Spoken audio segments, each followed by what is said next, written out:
حضرت ابو بکر صدیق رضی اللہ تعالیٰ عنہ کے دور میں ایک شخص ملک شام سے سفر کرتا ہوا آیا اور آپ کی خدمت میں حاضر ہوا اور عرض کرنے لگا کہ آپ امیر بھی ہیں یعنی مالدار بھی ہیں اور امیر بھی ہیں یعنی مسلمانوں کے سربراہ بھی ہیں۔ عرض کرنے لگا حضور میرے اوپر قرضہ چڑھ گیا ہے، میری مدد کریں۔ تو آپ اس کو اپنے گھر لے گئے۔ وہ شخص کہتا ہے کہ باہر سے دروازہ بہت خوبصورت تھا لیکن گھر پر ایک چارپائی بھی نہ تھی، کھجور کی چھال کی چٹائیاں بچھی ہوئی تھی اور وہ بھی پھٹی ہوئی۔ فرماتے ہیں سیدنا صدیق اکبر رضی اللہ تعالیٰ عنہ نے مجھے چٹائی پر بٹھا لیا اور مجھے کہنے لگا یار ایک عجیب بات نہ بتاؤں؟ میں نے کہا بتائیں۔ تو عرض کرنے لگے 3 دن سے میں نے ایک اناج کا دانہ بھی نہیں کھایا، کھجور پر گزارا کر لیتا ہوں، آج کل میرے حالات کچھ ٹھیک نہیں ہیں۔ تو وہ شخص کہنے لگا حضور اب پھر کیا کروں؟ میں تو بہت دور سے امید لگا کر آیا تھا۔ تو سیدنا ابو بکر فرمانے لگے تو عثمان غنی رضی اللہ تعالیٰ عنہ کے پاس جا۔ وہ شخص کہنے لگا مجھے تو بہت سارے پیسے چاہیے۔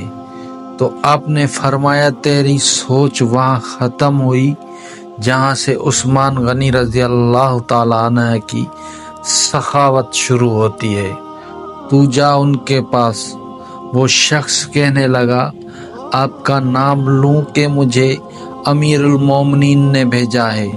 تو فرمایا اس کی ضرورت ہی نہیں پڑے گی، صرف اتنا بتانا کہ میں مقروض ہوں اور رسول اللہ صلی اللہ علیہ وآلہ وسلم کا نوکر ہوں۔ وہ شخص کہنے لگا کہ وہ دلیل حوالہ مانگیں گے؟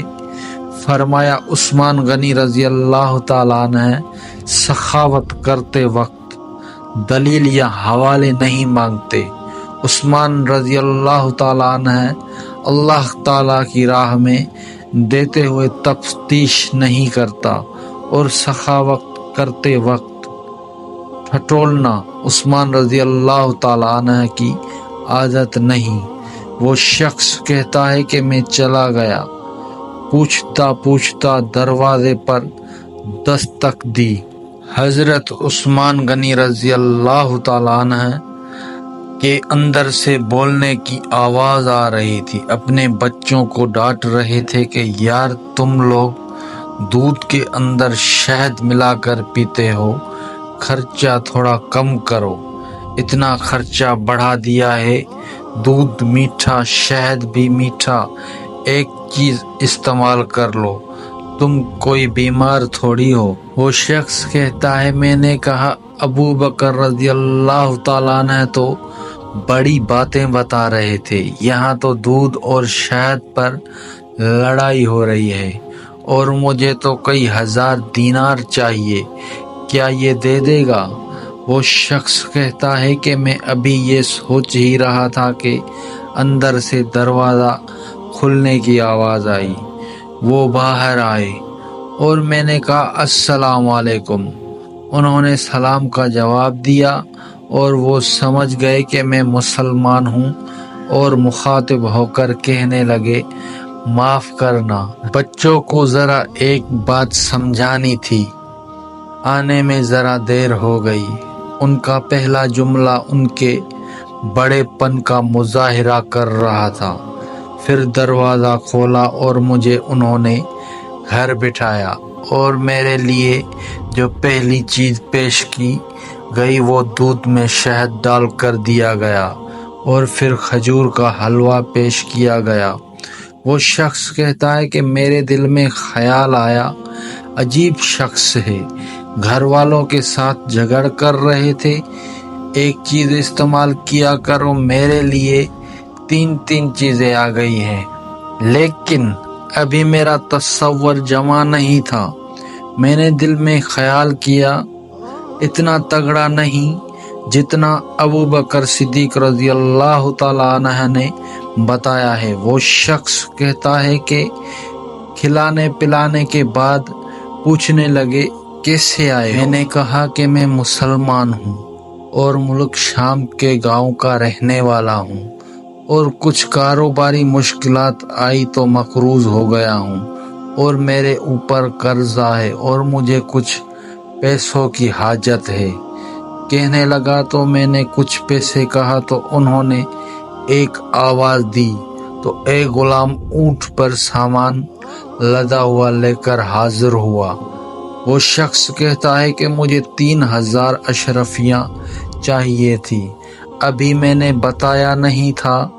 کیا حضرت عثمان غنی رضی اللہ تعالیٰ عنہ کہنے لگے کہ اس اونٹ پر تیرے لیے، تیرے گھر والوں کے لیے میں نے کپڑے اور کھانے پینے کا سامان اور 6000 اشرفیاں رکھوا دی ہیں، اگر تو پیدل آیا تھا اب اونٹ لے کر جانا۔ وہ شخص کہنے لگا میں نے فوراً سے کہا حضور یہ اونٹ انہیں واپس کرنے کون آئے گا؟ حضرت عثمان غنی رضی اللہ تعالیٰ عنہ فرمانے لگے واپس کرنے کے لیے دیا ہی نہیں، یہ تحفہ ہے، تو لے جا۔ وہ شخص کہتا ہے کہ میں کہاں سے چلا تھا ڈھونڈتا ہوا اور پھر مدینے میں آیا، اور جب مدینے میں آیا تو اللہ تعالیٰ نے مجھے جھولی بھر کے عطا فرمایا۔ وہ شخص کہتا ہے کہ میری آنکھوں میں آنسو آ گئے اور میں نے کہا حضور آپ نے تو مجھے میری ضرورت سے کئی بڑھ کر نواز دیا ہے، معاف کیجیے گا، میں سوچ رہا تھا دودھ شہد پر تو گھر میں لڑائی ہو رہی ہے۔ تو حضرت عثمان رضی اللہ تعالیٰ عنہ نے کہا اللہ تعالیٰ نے جو پیسے عثمان کو دیے ہیں وہ اس لیے نہیں دیے کہ عثمان رضی اللہ تعالیٰ کی اولاد عیش مستی کرتی پھریں، میرے مالک نے مجھے نوازا ہے تاکہ میں محمد عربی صلی اللہ علیہ وآلہ وسلم کے نوکروں کی نوکری کروں۔ وہ شخص کہتا ہے کہ میں دروازے تک گیا تو میں نے کہا شکریہ۔